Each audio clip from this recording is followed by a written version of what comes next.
여러분들 오늘 이 모임의 성격은 중직자 워크숍을 겸해서 고난주간 금요 집회도 되고 이렇게 의미가 겹친 줄로 압니다. 여러분 그 중직자라는 용어를 우리가 썼고 저도 이제 남서울교회 때부터도 썼고 또 저희 교회에서도 쓰곤 하는데 중직자라는 단어가 사실은 그 교회 직분에 없습니다. 그냥 재직이지, 그죠? 재직, 권사, 장로직, 중직이라는 용어는 원래 없는 단어예요. 그런데 이제 중직자라고 하는 표현은 공식적인 명칭이 아니라 이 직분의 가치를 강조하는 명칭이에요.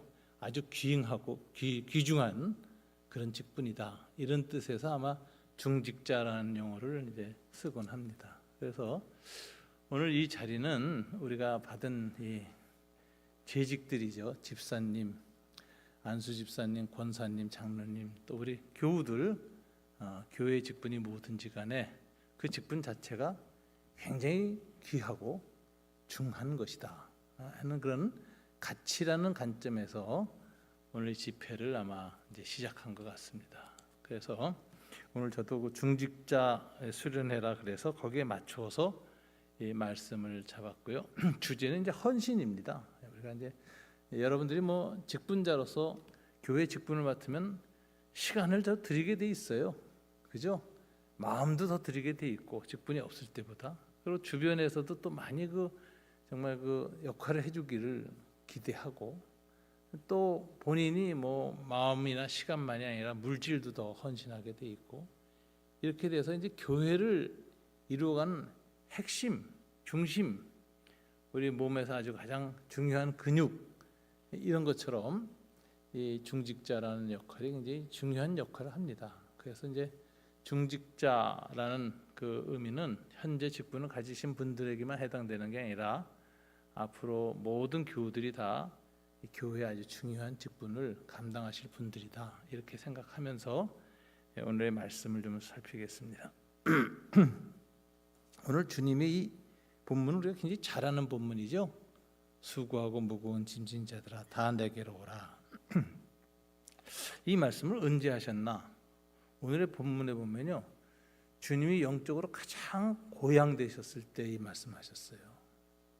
그래서 이제 이 11장에 보면 무슨 얘기가 나오냐면은 세례 요한에 관한 예수님의 평가가 나옵니다.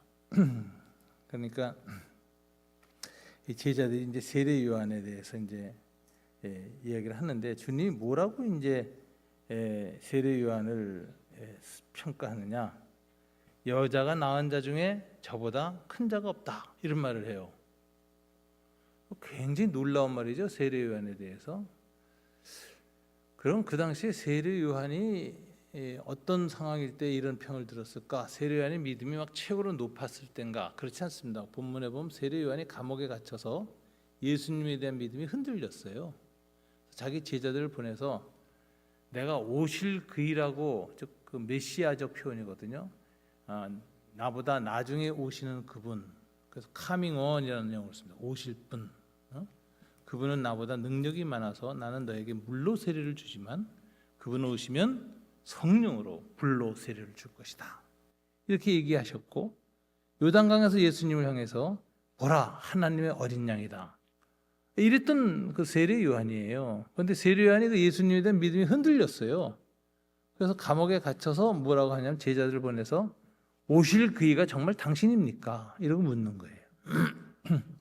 자기도 확실히 오실 그이라고 믿고 이미 예수님을 소개했는데 예수님 하시는 일이 뭐 로마 제국을 무너뜨리지도 않고 하나님 나라가 이 땅에 들어오지도 않고 그 미미한 거예요. 자기가 보기에는. 그래서 흔들린 거예요. 정말 맞나? 그래서 제자들을 보냈습니다. 그러니까 세례 요한의 믿음이 이렇게 가장 연약해졌을 때 주님이 뭐라고 평가했느냐? 여인이 낳은 자 중에 저보다 큰 자가 없다. 이거 굉장히 역설적인 표현이에요. 그죠? 여기서 여인이 낳은 자 중에 저보다 큰 자가 없다 할 때 크다는 말이 무슨 의미일까요? 키가 크다는 걸까요? 뭐 몸무게가 크다는 걸까요? 받은 바 은혜가 가장 큰 자다라는 게. 왜냐하면 그 옛날에 선지자들은 다 오실 메시아를 바라보면서 은혜를 받았습니다. 근데 메시아를 직접 자기 생애에 자기 눈으로 본 사람은 세례 요한이 처음이에요.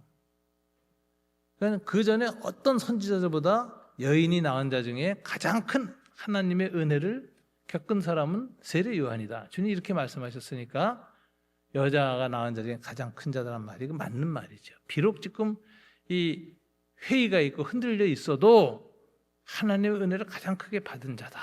그렇게 하면서 그 세례 요한에 보낸 제자들한테 너희가 지금 보고 있는 사실을 요한한테 가서 얘기하라. 그러면서 뭐를 얘기하죠? 죽은 자가 일어나고 안진뱅이가 일어나면 소경이 눈뜨고 이렇게 된다. 귀신이 떠난다. 그게 무슨 의미죠? 여러분 그 안진뱅이에게 하나님 나라가 임하면 무슨 일이 일어날까요? 가장 큰 변화 일어나는 겁니다. 귀신 들린 사람에게는 하나님의 다스림이 임하면 귀신이 떠나는 거예요. 죄와 사망의 권세 아래 있다가 의와 은혜의 영역으로 딱 넘어가면 해방이 되는 거예요. 마치 나치 포로 수용소에 있던 유대인들이 딱 해방이 되니까 감옥에서 나오는 것처럼 예수를 만나게 되면은 해방이 되는 거예요. 죄와 사망의 권세에서. 그 상징적인 표현이 그 가장 인상적인 표현이 뭐냐? 예수를 맞닥뜨렸을 때 그때 병 들렸던 사람 낫는 거예요. 소경이 눈을 뜨고 안진뱅이가 일어나고, 그죠? 문둥병자가 몸이 깨끗해지는 거예요. 심지어는 가장 극적인 표현이 죽은 자가 일어나는 거야. 나인성 과부의 아들이 살아났고 회당장 야이로의 딸이 살아났고 나중에는 나자라고가 살아나고 그리고 마지막에 예수님이 살아납니다. 이건 하나님의 생명과 구원의 통치가 시작했다. 하나님 나라가 임했다는 상징이에요. 그래서 이 적경 지역에서 변화가 일어납니다. 그죠? 포로가 풀려나고 하는 거 다 적경지에서 일어나는 거 아니에요. 예수님이 오셔서 사역하시던 곳이 하나님 나라의 최전선이에요. 그러니까 거기에서는 귀신이 떠나고 안진뱅이가 일어나고 소경이 눈을 뜨고 문둥병자가 깨끗하게 되고 죽은 자가 일어나는 놀라운 사건들이 펑펑 터지는 겁니다. 여러분들은 왜 나는 그런 일이 잘 안 일어나지? 이런 생각하시죠? 우리 교회는 왜 그런 일이 잘 안 일어나지? 여러분은 일선이 아니기 때문에 그래요. 후방 안전한 곳에 있기 때문에 그런 일이 잘 안 일어납니다. 아주 영적 전쟁의 적경지에 가면 그런 일이 많이 일어나요. 지금 선교사님들도 그런 일 많이 겪고요. 그래서 그런 그 하나님의 그 다스리기 시작하고 죄와 사망에서 풀어낸다는 강력한 사인, 이걸 사인이라고 그래요. 사인이 나타나거든요. 시그널, 사인, 혹은 이제 요한복음에서는 표적이라고 표현했어요. 여러분 미라클하고 사인의 차이가 뭘까요? 미라클은 기존에 경험했던 법칙에서 벗어난 놀라운 사건이야. 그러니까 기적이 일어나면 제일 먼저 자기 부인하게 돼. 내가 생각했던 상식, 내 경험, 이성의 법칙, 과학적 법칙이 안 통하는 사건이 일어나는 거야. 그죠?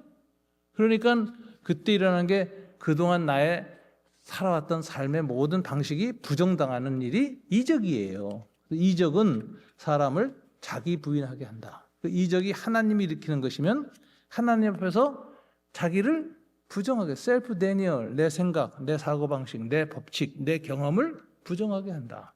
그래서 미라클이라는 게 그렇게 하나님이 자주 사용하는 방법이에요. 왜? 인간이 자기를 부인하게 하기 위해서 이적을 일으키는 거예요. 그런데 그 미라클에다가 더해서 하나님이 미닝을 알려주는 거예요. 이적이 일어나는 의미를 알려주는 거. 그걸 사인이라고 그래요. 그래서 이적을 보면 요한복음이나 마태, 마가, 누가 보면 한같은 반응이 다오마도라는 헬라어가 쓰여져 놀라더라. 그런데 바리새인들도 놀라고 회당장도 놀라고 예수 믿던 제자들도 그 이적을 보고 놀라고 그 다음에 불신자들도 놀라. 놀람이라는 건 이적 앞에서 모든 인간이 일으키는 기본적인 반응이에요.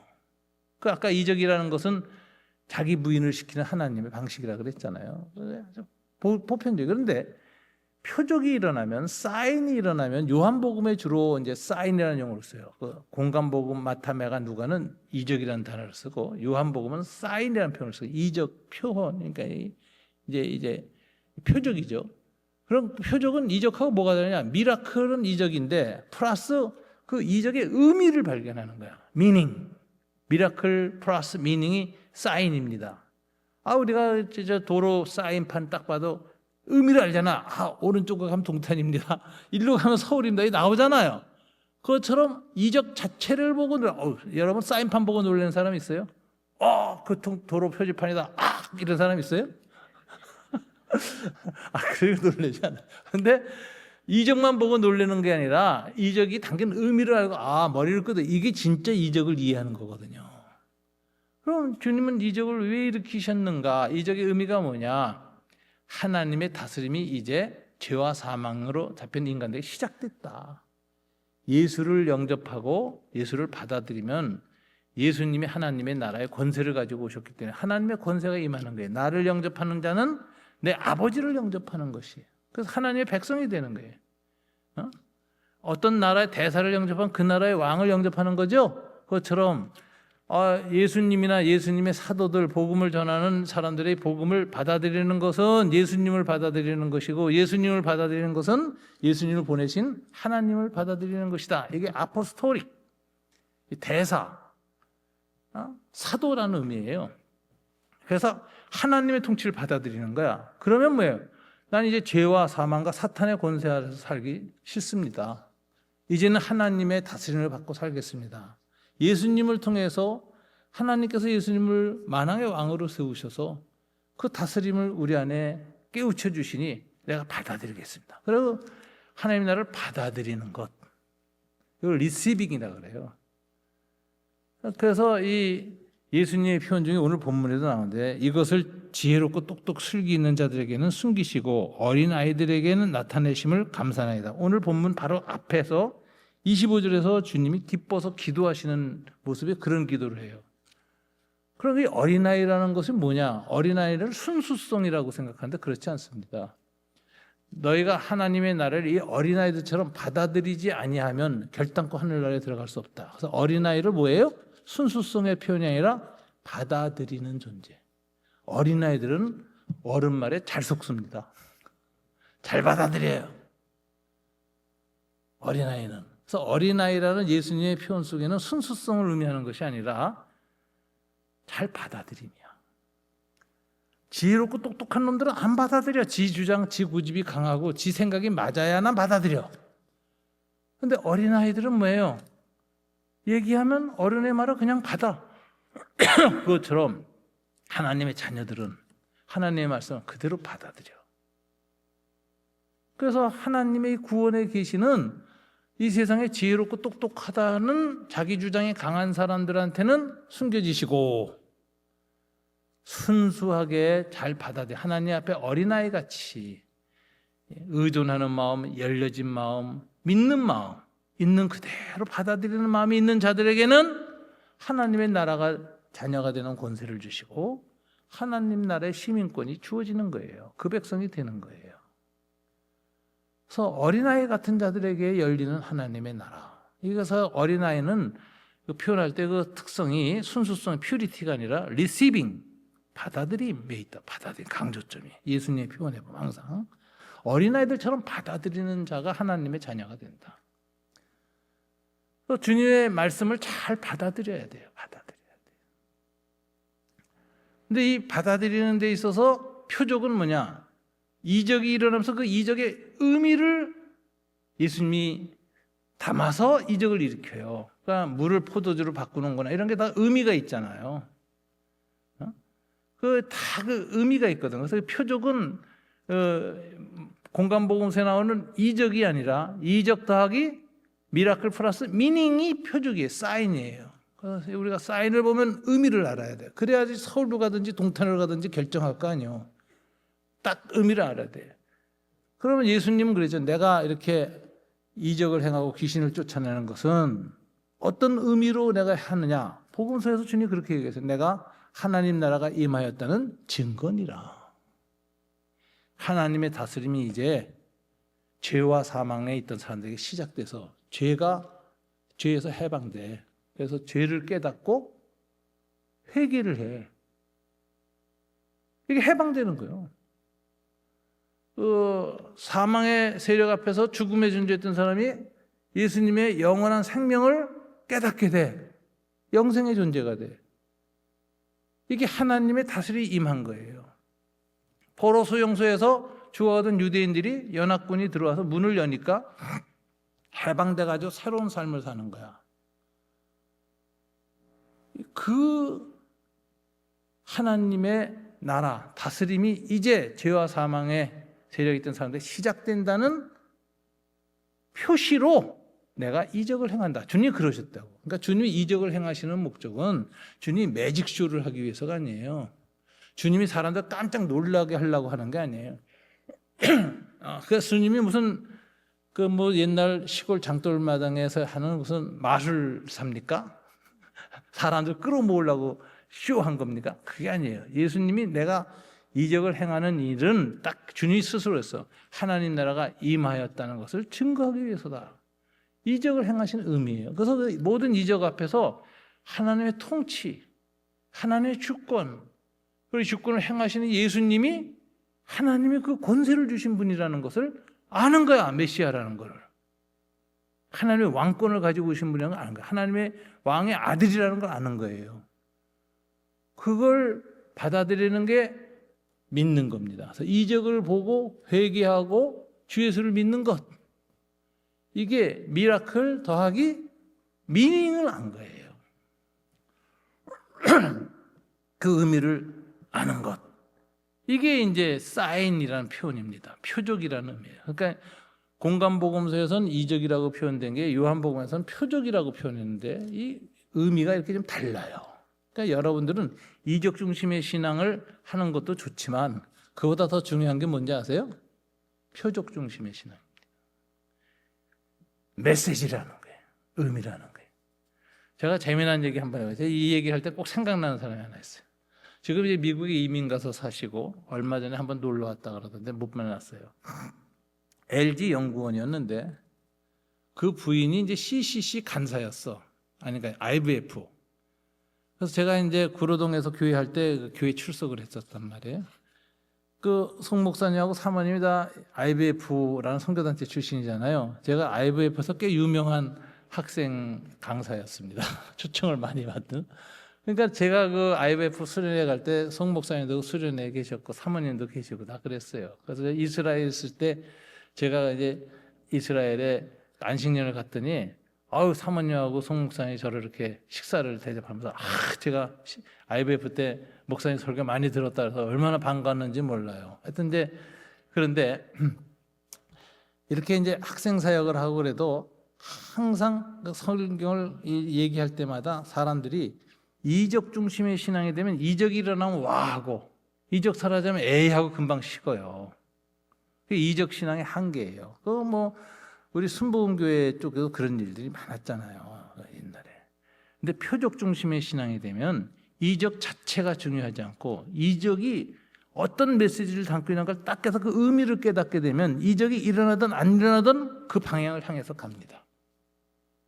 이게 중요한 거지.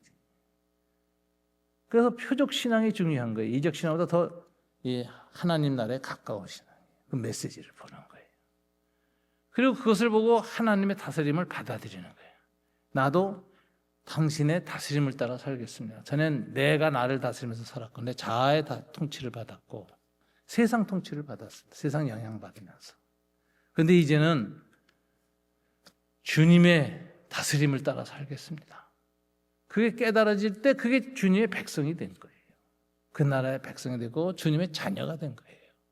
그리고 그렇게 자녀가 돼서 돌아오는 걸 보면서 우리 주님이 얼마나 기뻐하시는지 몰라요. 그래서 이제 세례 요한 아까 얘기했잖아요. 세례 요한이 여자가 낳은 주 중에 가장 큰 자다는 말은 뭐예요? 받은 바 은혜가 오실이라고 했던 메시아를 직접 눈으로 본 사람이 마지막 선지자 세례 요한이야. 그러면서 주님이 이렇게 얘기합니다. 그러나 너희는 천국에서 지극히 작은 자는 세례 요한보다 더 크니라 이래. 그러면 천국에서 지극히 작은 자는 우리들 아닙니까? 예수 믿는 사람들. 그 소자라고 그랬거든요. 하나님 나라 가장 작은 자들. 그럼 세례 요한보다 더 크다는데 뭐가 크다는 게 우리가? 키가 커요? 아니라 그랬죠? 받은 바 은혜가 더 커. 왜냐하면 세례 요한은 예수님이 공생에 활동하는 거 보고 죽었어. 우린 죽었다가 부활하신 것까지 봤어.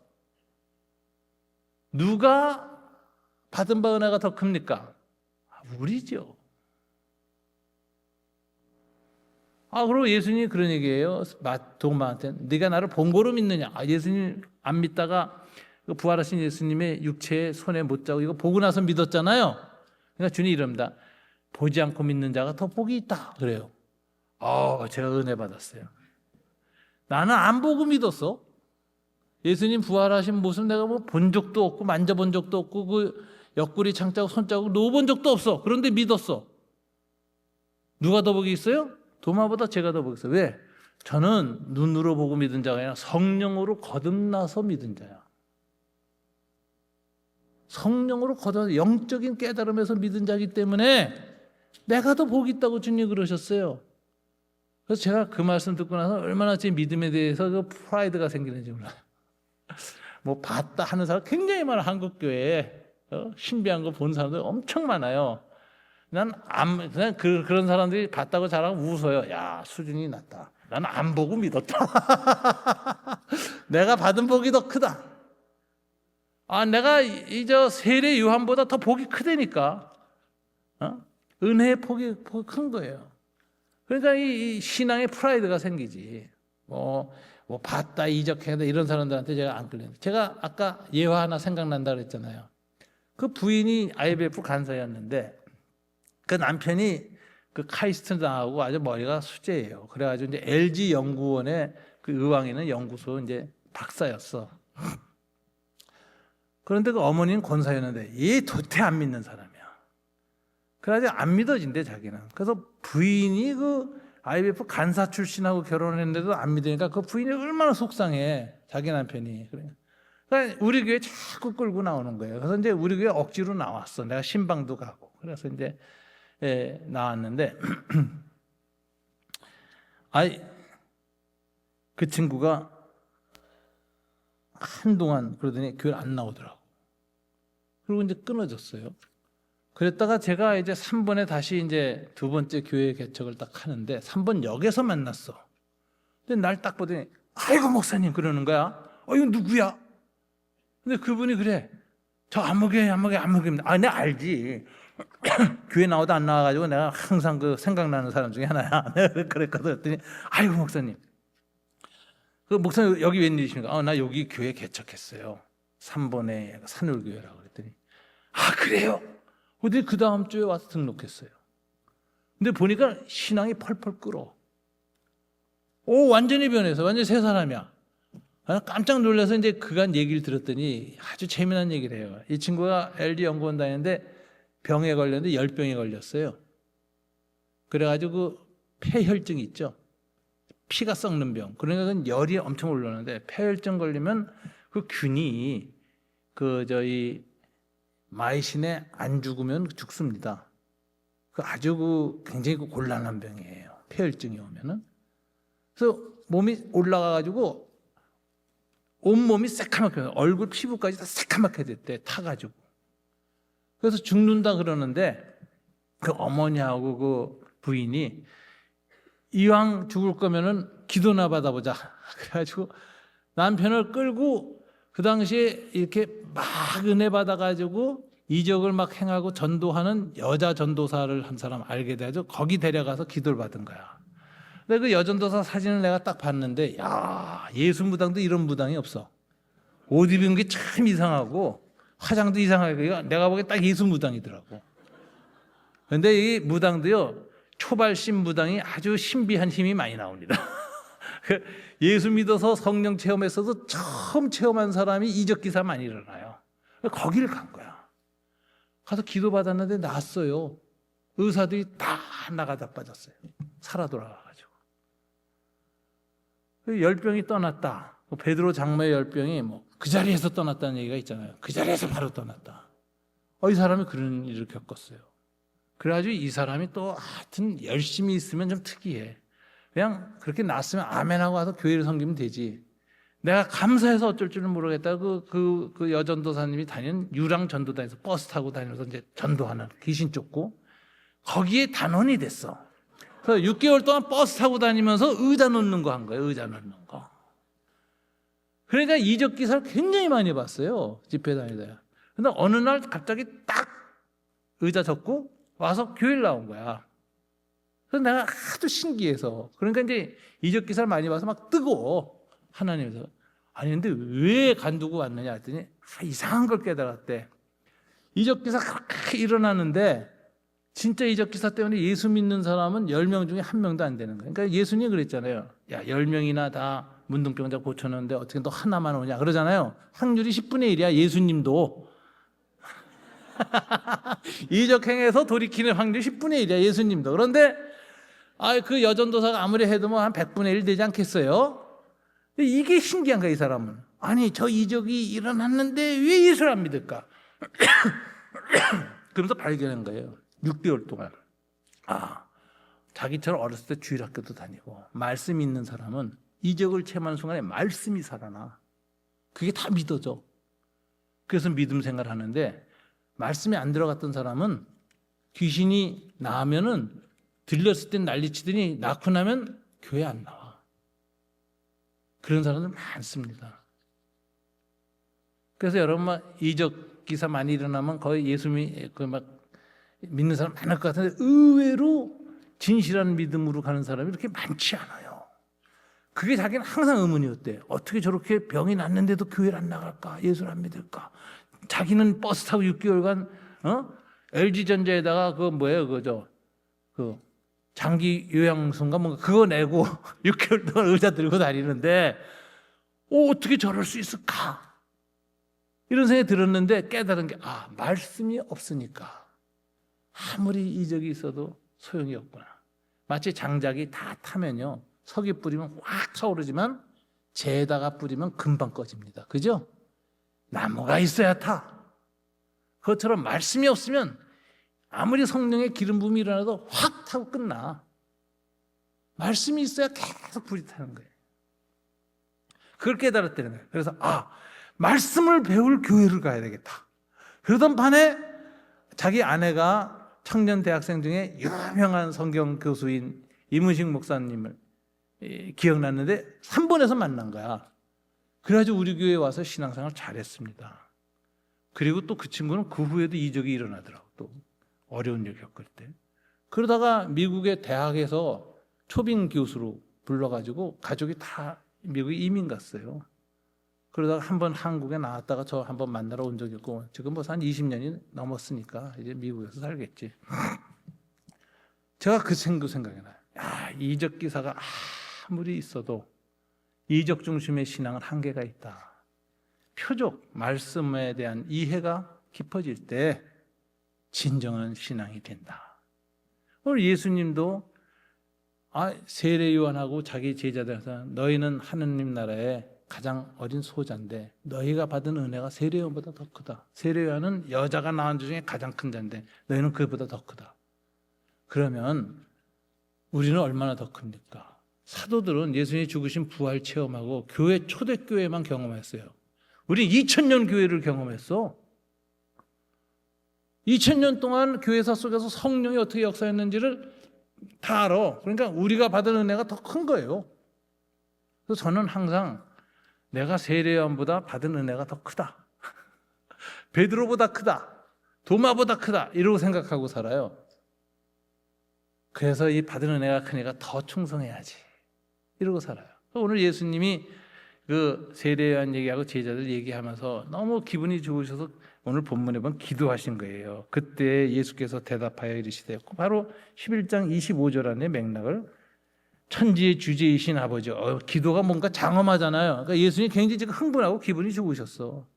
그래서 이것을 지혜롭고 슬기 있는 자들에게는 똑똑한 놈들한테는 숨기시고 서울대 법대 나온 사람들한테는 숨기시고 어린아이 같은 데는 나타내심을 감사하나이다. 그 진리를 잘 받아들이는 수용하는 마음 가진 사람들은 계시를 드러내시니 감사합니다. 그러고선 옳소이다. 기도하면서 스스로 아멘 해. 우리가 은혜 받을 때 기도하다가 아멘 하잖아요. 내 기도에 스스로 아멘 할 때 있잖아요. 감동받아서.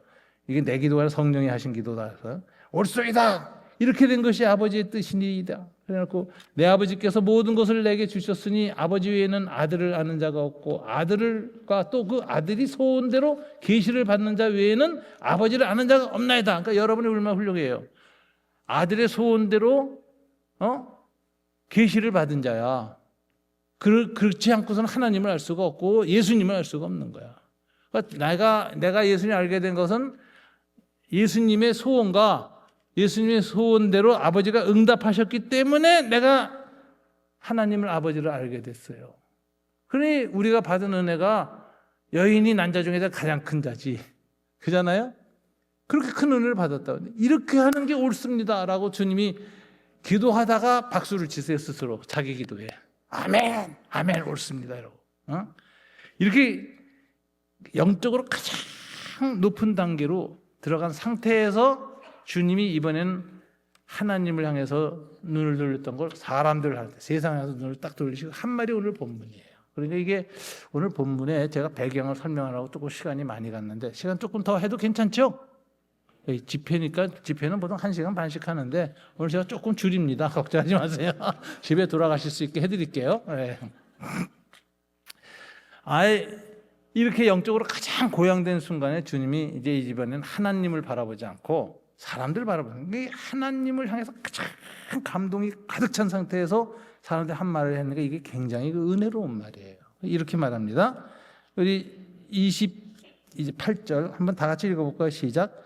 수고하고 무거운 짐진 자들아 다 내게로 오라. 내가 너희를 쉬게 하리라. 여기서 가장 은혜로운 기준이 어디냐면 다예요. 부사. 다 내게로 오라. 누군가를 초청할 때 이렇게 초청할 수 있는 사람은 없습니다. 인간 중에는. 미 대통령 취임식에 초청장을 보내도 다 38억한테 못 보내요. 60억한테 못 보내요. 그죠? 우리나라 대통령이 취임식해도 다 오라고 해요? 못 해요. 뽑아서 보야지. 유일하게 다 오라고 할 수 있는 분은 누구냐? 이 땅에 어떤 권세자보다 더 높으신 분만이 할 수 있어.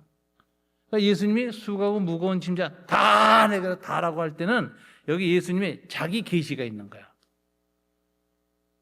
내가 누구다? 하나님이다라는 말을 하는 거예요. 그래서 다라는 부사 속에서 저분이 하나님이구나. 이거 은혜를 못 받으면 예수가 사기꾼이지, 허풍쟁이지. 다 내게로 오래. 야, 지가 뭔데 다 오라 그래? 말도 안 되는 소리에 이러게 돼요, 우리가. 그죠? 그런데 그게 믿어지는 거야. 다 내게로 오라. 근데 가고 싶어, 내가. 그 말이 믿어져서 그분께 가고 싶어. 이건 그 다라는 이 부사 속에는 하나님의 권위가 있는 거예요. 예수의 권위. 그분만이 할 수 있는 초청이에요. 다 내게로 오라.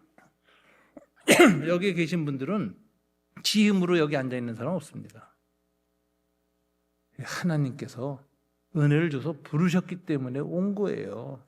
은혜가 있기 때문에 중직자도 된 거고 또 금요일 날 기도하러도 오는 거예요. 그거 억지로 옵니까? 저는 교회에서 금요일 날이나 주일 날 교인들이 그 오는 거 보면 우리 교회는 또 산내에 있어서 차로 쫙 올라가서 차를 타거든. 산꼭대기로. 위에서 보면 아주 산 아래에서 올라오는 거 다 보입니다. 전 볼 때마다 감동해 봤죠. 야, 주일 날 아침 새벽에 피곤해서 잠도 자야 되고 좀 쉬어야 되는데 불이 나게 일어나서 여자들도 1시간 먼저 일어나서 화장하고 그래서 이 아침에 교회를 해서 출하고 오라 그러지도 않는데 그냥 오는 게 아니라 와서 돈까지 넣고 가. 야, 이 참 신기하다. 아침마다 신기해요. 교인들 오는 거 보면. 그러면서 그런 생각이 해요. 노아 방주에 하나님이 구원하려고 거룩한 짐승들을 2쌍씩 불러 모은 것처럼 교회에 하나님의 거룩함을 입은 백성들이 저렇게 스스로 몰려오는구나. 스스로 와요. 내가 잡아 끈다고 오겠어요? 어떻게 여기 오지? 여러분 어떻게 오늘 이 자리에 와 계십니까? 예수님이 다 내게로 오라. 이 말에 여러분들에게 역사가 있었던 거예요. 지징선으로 못 온다니까. 은혜가 있어서 오는 거야. 가고 싶어. 다 내게로 오라. 다의 신적 권위가 있습니다. 여기서 이제 부르시는데 누가 더 민감하게 반응할까? 초청자의 대상이 있어요. 모든 사람을 다 부르셨지만 그 중에 특별히 어떤 사람들이 더 먼저 반응하도록 부르셨는가? 수고하고 무거운 짐진 자들이에요. 예수님은 인생은 고난이라고 보셨어요. 인생길은 다 고난길이에요. 고생길이에요. 다 십자가의 길이에요. 인생이. 태어나고 자식 키우는 거 뭐 하는 거 다. 네, 어저께 제가 여명학교라는 그 탈북자 학교의 이사장이거든요. 이사회에 갔더니 우리나라 일반 중고등학교 학생들의 한 명에 대해서 국가에서 지불하고 있는 그 돈이 나와요. 그리고 이제 다른 단체들, 다른 사립학교에서 얼마를 쓰는가 해서 그 교육비가 이제 통계가 나왔어. 거기다 사교육비까지 합치니까 한 달에 한 아이한테 약 400만 원이 들어가더라고요. 중고등학교 졸업하는 동안에. 6년 동안 통계인데. 그러면 그거 얼마입니까? 6년 동안 거의 2억 대요. 거기다가 생각해 보세요. 거기다가 그거는 그냥 단순히 교육비 통계낸 거고 집에다 재우잖아요. 방에다. 그 방값이 얼마예요? 여러분 방 33평에 몇 억이에요? 그중에 애방 5평 얼마짜리예요? 반맥이죠? 그 외에 다른 거 많죠. 문화생활. 하나에 키우는데 내가 보니까 4억은 들겠더라고. 중학교에서 고등학교까지. 대학까지 가고 국민학교까지 계산하면 한 6억은 들어요. 아무리 못 들어도. 그러니까 애 둘 낳으면 한 15억 정도 드는데 애 안 낳겠다. 계산하면 애 못 낳아. 내가 이거 어떻게 감당해? 깜짝 놀랐어요. 저도 그 통계 다 보고.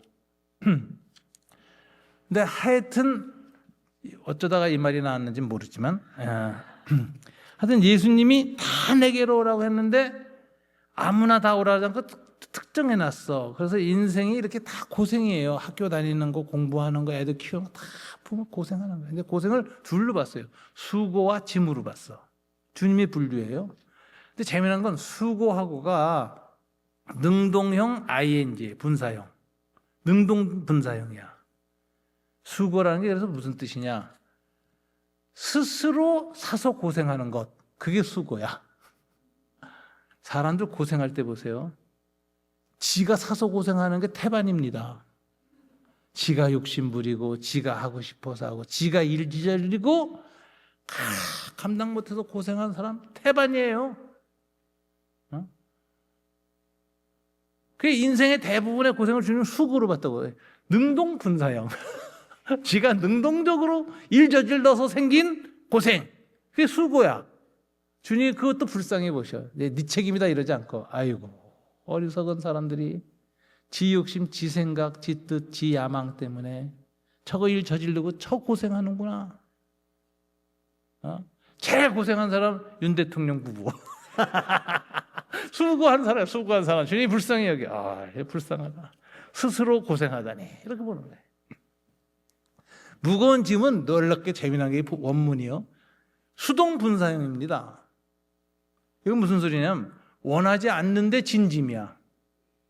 어렸을 때부터 병이 있었던 사람들, 유전적으로 병약한 것을 물려받은 사람들, 가난을 물려받은 사람들, 남들은 부모 밑에서 도움받아서 다 공부하는데 자기는 자기가 힘써서 학교를 다녀야 돼. 저도 고등학교 때부터 집이 가난해져가지고 제가 고2 때 1학년 입학한 아이 집을 담임 선생님이 소개해줘서 들어가서 과외하면서 그 집에서 먹고 자고 그리고 거기서 받는 돈으로 학비 내고 고등학교 나왔어요. 그러니까 저도 참 짐이 많았습니다. 살면서 보면 내가 원하지 않는데 진 짐이 많어. 병고도 있고 가난의 짐도 있고 부모님이 파산해서 또 그 고생하는 짐도 있고 별일이 많아요. 내가 지려고 내가 벌릴 일이 아닌데 안 지면 안 돼. 자식이 장애인으로 태어났어. 안 지면 안 돼. 그런 부모들 많습니다. 그러니까 주님은 인생의 고난을 딱 둘로 봤어요. 수고와 짐. 하나는 스스로 지은 고생. 하나는 원하지 않는데 어쩔 수 없이 진 삶의 고뇌. 이게 수고와 짐이에요. 근데 무거움이라는 표현은 어디에다 붙었죠? 원하지 않는데 진 짐이 더 무거워, 더 힘들어. 밤낮 하나님 왜 나한테 이걸 주셨어요? 밤낮 하나님께 대한 원망도 생기고 불평도 생기고 이해 못하겠고 죽고 싶고 그래. 이게 인생인데 주님이 이 사람들을 가장 긍휼히 여기셨어. 그래서 수고하고 무거운 짐진 자들아 다 내게로 오라. 근데 안 가는 사람도 있습니다. 수고가 없는 사람들 안 가요. 안 부르시니까. 무거운 짐 없는 사람들 놀러 다니기 바빠. 주님께 갈 일이 없어. 그런데 교회에 오는 사람이 있어. 왜 오죠? 이상하게 교회 오고 나면 편해. 고민과 아픔이 좀 견딜 수 있을 만하죠. 주여 하고 기도하고 찬송 부르고 이러다 보면 그 힘든 짐을 또 지고 갈 수 있는 희망도 생기고 용기도 생기고 힘도 생겨. 그래서 오는 건데 왜냐면 오고 나면 뭐예요? 수고하고 무거운 짐진 자들아 다 내게로 오라. 주님이 어떻게 해요? 내가 너희를 쉬게 하리라. 이상하게 인생에 쉼이 있어요. 그래서 저는 교회에 와서 주무시는 분들 많이 봅니다. 그래서 누가 뭐라 하대? 내가 그래요. 가만 놔두라고. 사람은 가장 편안한 데 가야 잠이 오는 거라고. 교회가 너무 편안해서 지금 잠자는 거라고. 놔두라고. 근데 여러분 이 교회 와서 한번 잠 주무셔 보셨습니까? 저는 직장 생활할 때 얼마나 피곤했는지 정말 수요일 날 퇴근하고 쭈그라고 교회 와서 예배를 드리는데 설교 듣다가 나도 모르게 잠잘 때가 많아요. 그렇게 피곤한데도 교회 예배 참석하고 오는 걸 보면 주님 얼마나 불쌍하게 여기셨을까요? 그래서 내가 존다고 야단치지 않았을 것 같아. 이상하게 설교 듣고 찬송 듣다 보면 잠이 와. 그게 자요. 근데 제가 자면서 깨달은 게 있어요. 자다가 은혜되는 귀절이 딱 들어오잖아요. 눈이 떠집니다. 그러면서 아멘 하면서 눈 뜹니다. 그래서 제가 잠자는 사람 그냥 놔둬라. 고단한 게 풀리면 어느 순간 귀가 열린다. 잠을 자도 교회 와서 자는 게 좋다. 제가 그래요. 뭔지 모르게 교회 오면 쉼이 있는 거예요. 이상하게 평안이 있는 거예요. 주님이 그 쉼을 준다 그래요. 그런데 왜 주님이 우리를 이렇게 쉬게 하실까요? 주님께 다 오라 그래서 그분 앞에 나가서 예배당에 와서 기도하는 자리에 와서 앉아 있으면 왜 쉬게 하실까요? 내가 너를 쉬게 하리니. 그 이유는 똑같습니다. 그 다음 기절에 나와요. 나는 마음이 온유하고 겸손하니. 누구하고 밥을 먹어도 승질 싸는 사람하고 밥 먹으면은 다시 밥 먹기 싫고 밥 먹고 체합니다. 그죠? 그래서 개도 밥 먹을 땐 안 패는 거예요. 밥 먹을 때 인간이나 짐승은 다 호르몬이 나와요. 행복 호르몬이. 그래서 행복 호르몬이 나서 밥 먹을 땐 다 무장해제돼. 상대방한테 경계하고 막 이런 경계심이 생기면 못 먹어요. 밥맛도 없고. 그게 열려야지 밥맛도 좋고 그 자리가 좋은 거야. 그런데 느닷없이 때려봐. 밥상머리에서. 제일 나쁜 게 밥상머리에서 아버지가 아들 때리는 거야. 버리장머리 없다고 때리고. 옛날엔 그런 아버지들 많았어. 그게 제일 나쁜 거예요. 그런데 어떤 분한테 가면은 밥 먹기가 좋을까?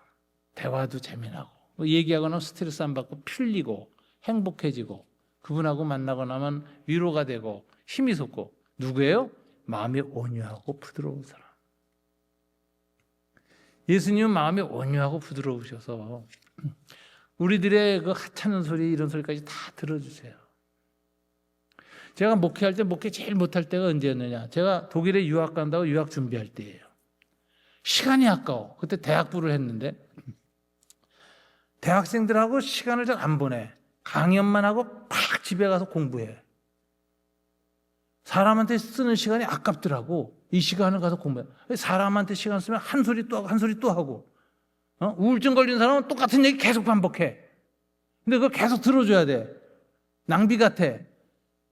그래서 사람한테 시간을 안 주니까 사람이 안 모여. 제가 목회하다 가장 실패했을 때가 그때 유학 준비할 때 목회할 때였어요. 야, 지금도 부끄러워요. 그때 학생들 보면 미안해. 내가 시간을 못 줬어. 나중에 제가 목회에 이제 철이 닿아서 되니까 책에다 시간을 쓰지 말고 사람한테 시간을 쓰자. 똑같은 소리 하고 아픈 소리 또 하고 한 소리 또 해도 다 들어주는 거야. 그래서 그 사람이 속이 풀릴 만큼 들어줘야 그때서야 그 사람이 내 마음을 이분이 이해했다라는 느낌을 갖는 거예요. 한 소리 또 하고 한 소리 또 하고. 그거 다 싫은 소리 없이 네 그래요 얼마나 힘들었으면 다 받아줘야 마음이 편해져. 그분이 주님이 그런 분이에요. 나는 마음이 온유하고 겸손하니. 그래서 주님 앞에 나와서 주님 앞에 가서 그 마음의 쉼을 얻는 체험을 한번 영적으로 해보세요. 기도하면서 금요 기도에 나가서 마음의 평안을 얻어보세요. 주님의 온유함과 겸손함을 인격적으로 느껴보세요. 그러면 딴 데 가래도 옵니다. 매주 옵니다. 안 떠나고 옵니다. 좋으니까 그분과 대화하고 그분과 한자리에 있고 그분과 함께 식사하고 그분과 얘기하고 그분의 얼굴을 쳐다보는 게 좋으니까 스트레스가 안 돼.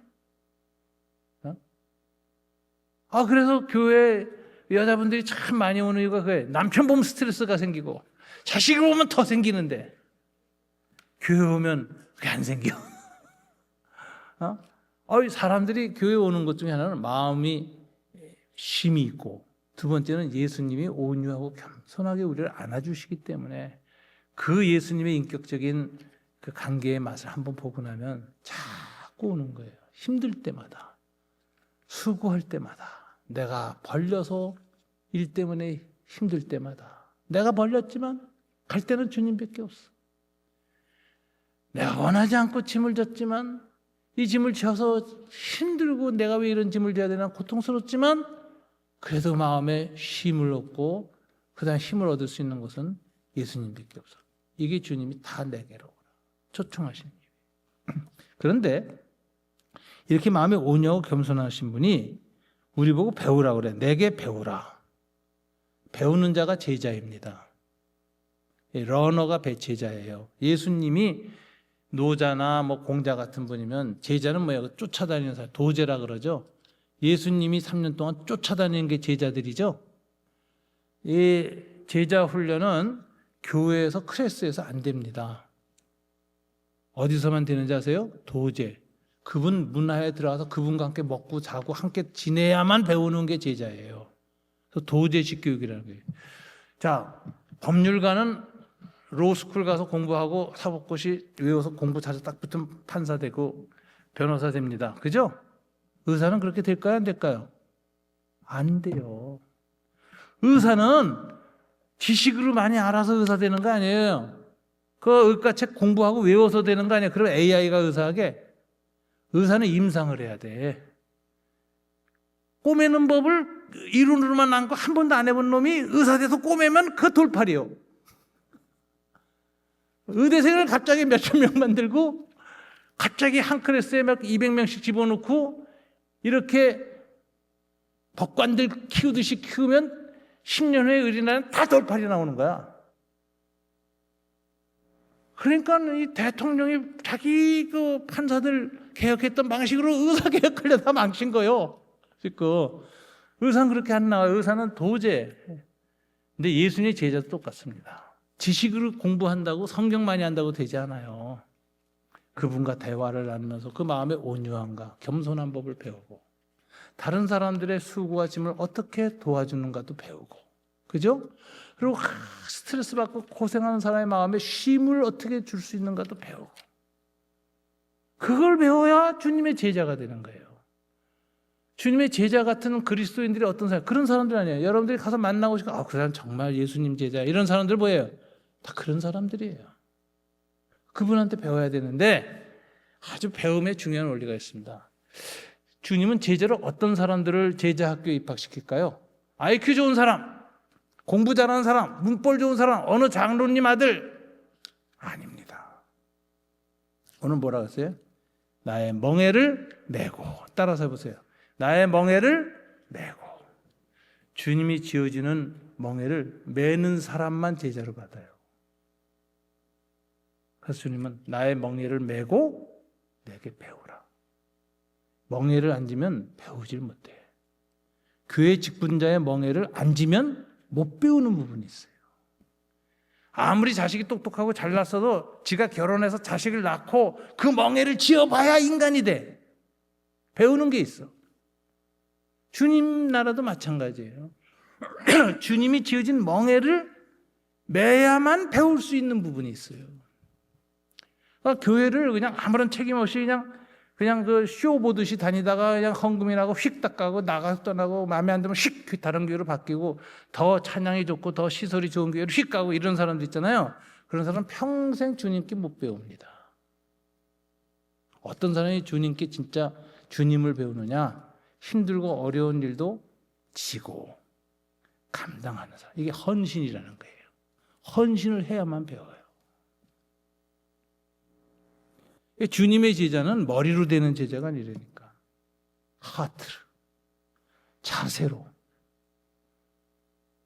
그리고 힘들고 어려운 것도 감당하려고 다 그 짐을 지는 자세가 있을 때 제자가 돼요. 그러니까 재직, 중직이 되면 제자가 돼요. 저는 성경을 제가 제일 먼저 예수 믿고 나서 잘 배웠던 때가 언제인 줄 아세요? 제가 중등부 주일학교에서 교사할 때, 주일마다 중학교 애들한테 성경 가르쳐야 되잖아. 그 당시 제가 예수 믿고 얼마 안 됐을 때예요. 군대 갔다 와서 예수 믿고 얼마 안 돼가지고. 전 어렸을 때 교회 안 다녔어요. 대학생 때도 교회 안 다녔어요. 청년 돼서도 교회 안 다녔어요.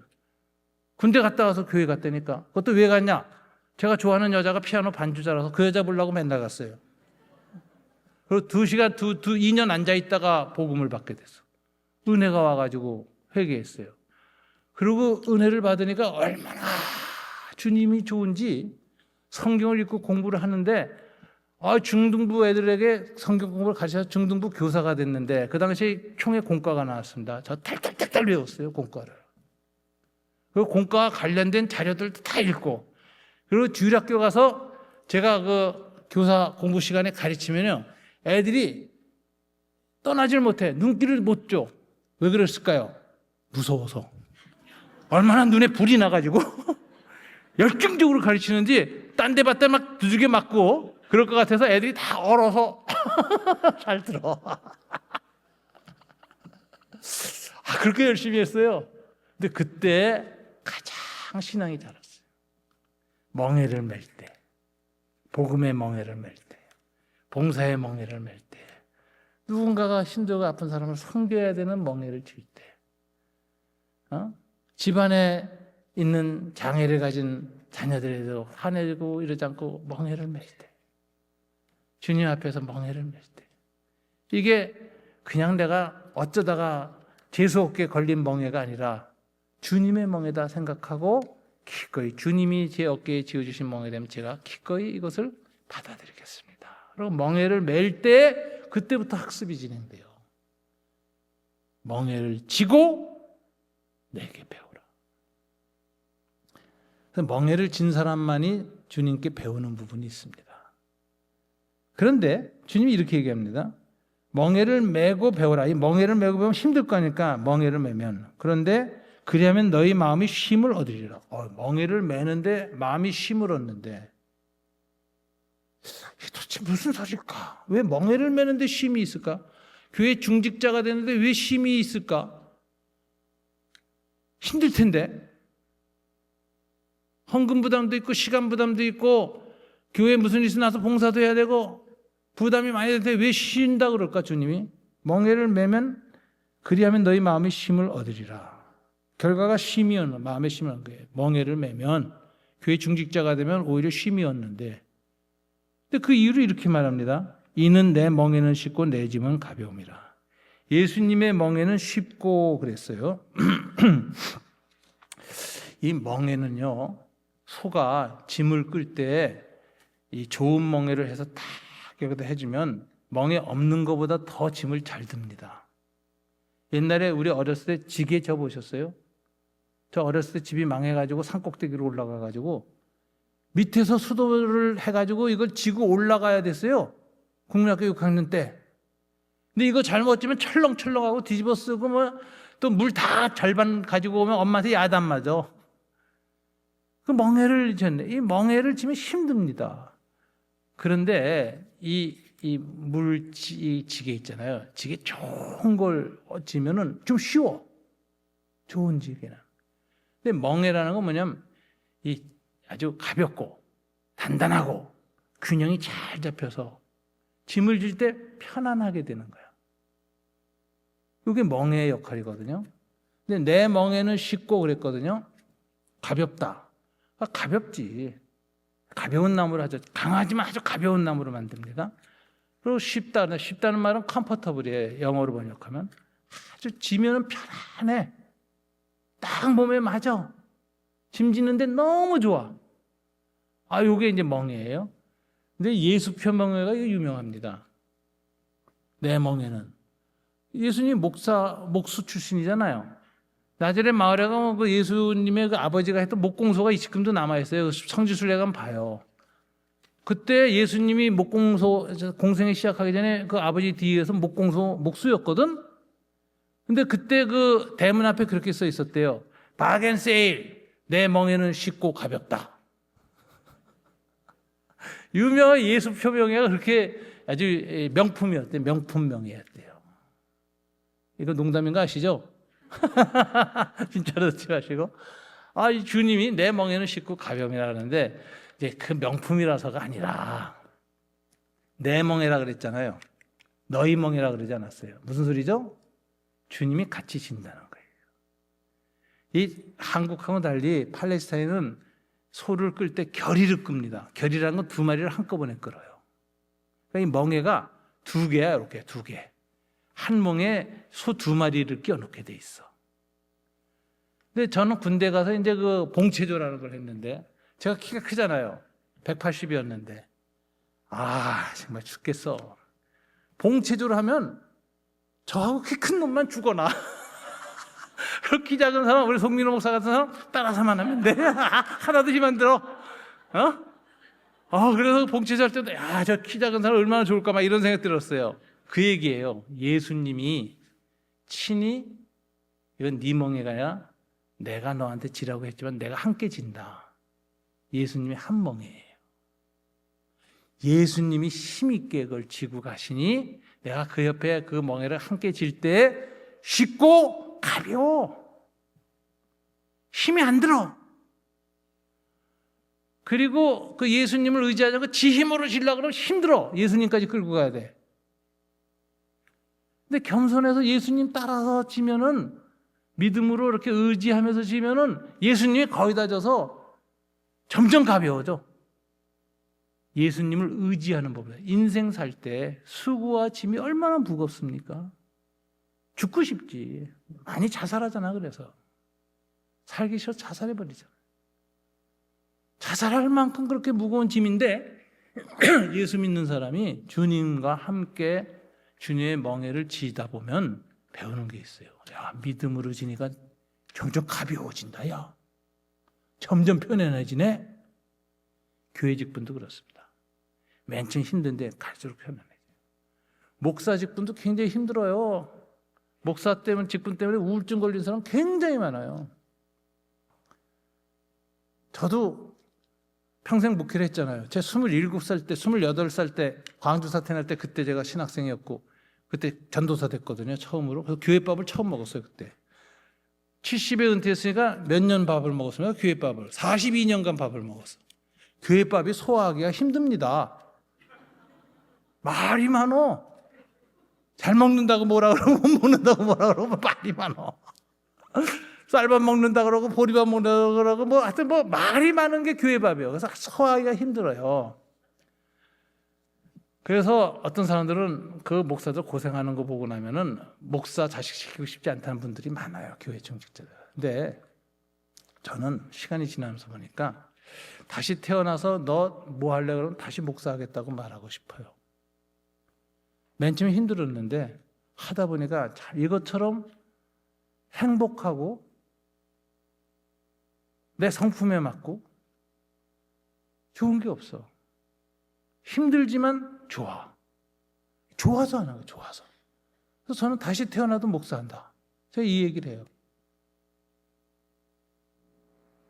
그래서 내 인생은 내가 좋아하는 일을 했고 그 일을 끝까지 했기 때문에 너무 복된 인생이다. 난 행복한 인생이라고 생각해요.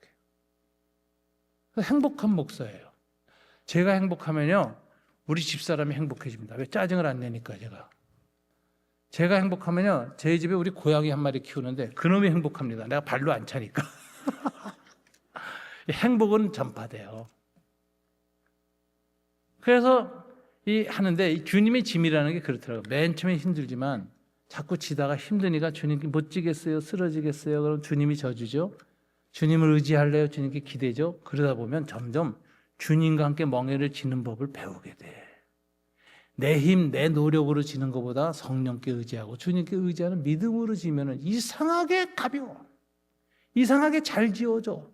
이상하게 편안해. 이래서 농사를 해내는 겁니다. 밭을 갈아내는 거예요. 돌덩어리 이런 거 다 뽑아내는 거예요. 인생의 밭이 행복해지기 시작해요. 그래서 내 멍에는 쉽고 가볍다. 이 부분은 어거스틴은 어떻게 해석했냐면 주님의 멍에는 맨 처음엔 무겁지만 갈수록 가벼워져서 죽을 때는 하늘로 올라가는 천사의 날개로 변한다 그랬어요. 여러분 안수집사 직분, 권사 직분, 장로 직분 힘드시지만 그게 죽을 때는요 날개로 변해요. 하늘로 올라가게 해요. 내 영혼을 잘 졌다, 잘 감당했다, 주님이 함께 져주셨다, 고맙습니다. 평생의 멍에가 천사의 날개로 바뀐다니까. 어거스틴이 한 말이에요. 여러분 그렇게 중직자가 되시면 행복해집니다. 그런 중직자 주님이 축복하십니다. 그렇게 직분을 감당하는 사람들을 주님이 기뻐하십니다. 그래서 여러분이 행복해지고 여러분 가족이 행복해지고 여러분 주변 사람이 행복해지고 자식들이 아버지를 보면 우리 아버지는 교회에 가는 게 저렇게 행복한가 봐. 내가 집에 올 때는 나와서 보지도 않으면서 주일날에 지갑해가지고 교인들한테 인사하고 주보 나눠주고 야, 저 좋은가 봐. 그 직분이 내 영혼을 하늘로 올리는 날개가 된다. 얼마나 가벼운지 내 육체의 무게를 들어 올린다. 가벼워서. 너무 가벼우면 둥둥 뜨잖아요. 내 삶을 그렇게 뜨게 만든다. 어거스틴이 그랬어요. 예수의 멍에는 천국의 날개가 된다. 여러분 멍에 잘 지셨습니다. 직분 잘 받으셨습니다. 지금까지 해오신 것처럼 계속해서 주님과 함께 멍에를 지는 법을 배우십시오. 그런 그 멍에가 쉽고 가벼운 인생의 날개로 변합니다. 여러분을 평안하게 하실 겁니다. 행복하게 하실 것입니다. 그렇게 해서 복받은 성도, 여인이 난 자 중에서 가장 큰 자가 세례요한이고 하늘나라에서는 작은 소자도 그보다 큰데 사도들보다 더 큰 여러분 되시기를 주님 이름으로 축원합니다. 기도하겠습니다.